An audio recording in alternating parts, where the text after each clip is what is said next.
The flashpoint for this was the Reagan years, like Yeah, just like everything else. everything. Right? But you can flame us in the comments if you want to. Welcome to Tuned In, the show for people who still play with action figures. From Saturday morning television to the Sunday funnies, we're here to discuss all things cartoon.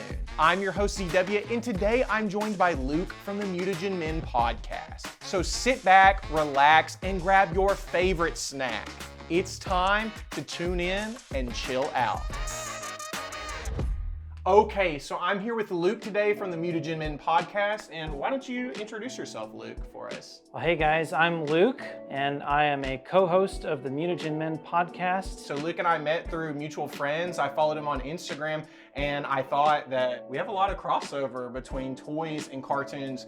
Yeah, absolutely. So this is something that goes back decades and decades. The flashpoint for this was the Reagan years, like Yeah, just like everything else. everything. Right? It always goes Everything back. bad. Right. Everything somehow always comes back to Reagan. Before that point, it wasn't really legal for a toy to be advertised in a cartoon program. You couldn't have the actors come up to the screen and just be like, look at this cool toy, right? Yeah. I didn't check all my sources, but like I've told this story a few times. So we're not citing our sources, guys. Please do not fact check us. But you can flame us in the comments if you want to. More engagement is good. Right, yeah. What Reagan did was he rolled back a lot of the regulations around that type of advertising. So all of a sudden, there was just a Wild West. That early 80s time was really like the boom era for that. So you had stuff that tied in with everything from Rubik's Cube to gummy bears. First of all, I would love to see the Gummy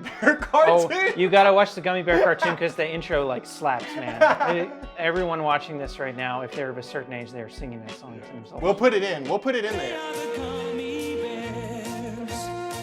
Where were we? Deregulation. Yeah, so mid-80s, deregulation is really hot, and that paved the way for a lot of those really famous toy cartoon tie-ins like G.I. Joe, Masters of the Universe, Transformers, which brings us to our topic of the day.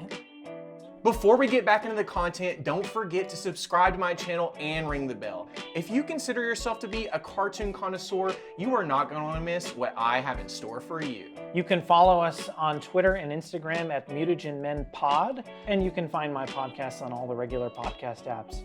Okay, that's enough self-promotion. Let's get back into it. What better Transformer to start with than the one that everybody has seen before? The Transformer, Mr. Optimus Prime. Let's get a round of applause. Woohoo!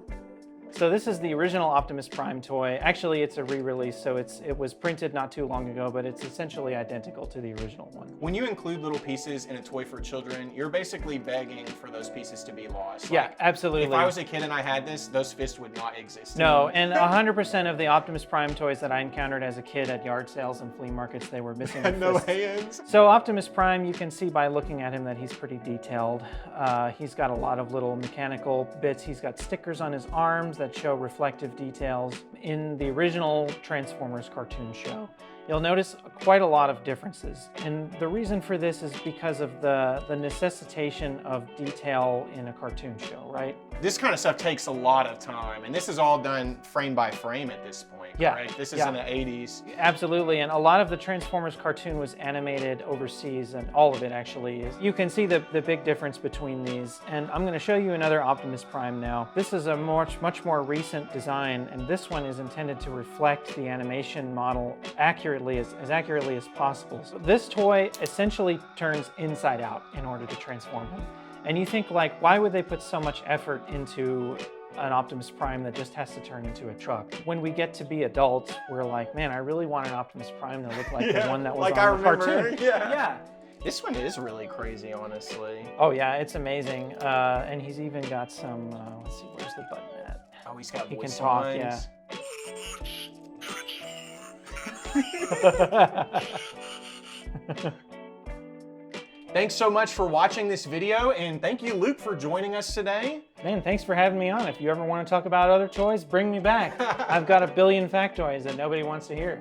This is the Toy Man. Make sure you follow the Mutagen Men Podcast. Look them up on Twitter, on Spotify, anywhere, and you will learn everything you need to know about toys. Until next time, thanks for tuning in.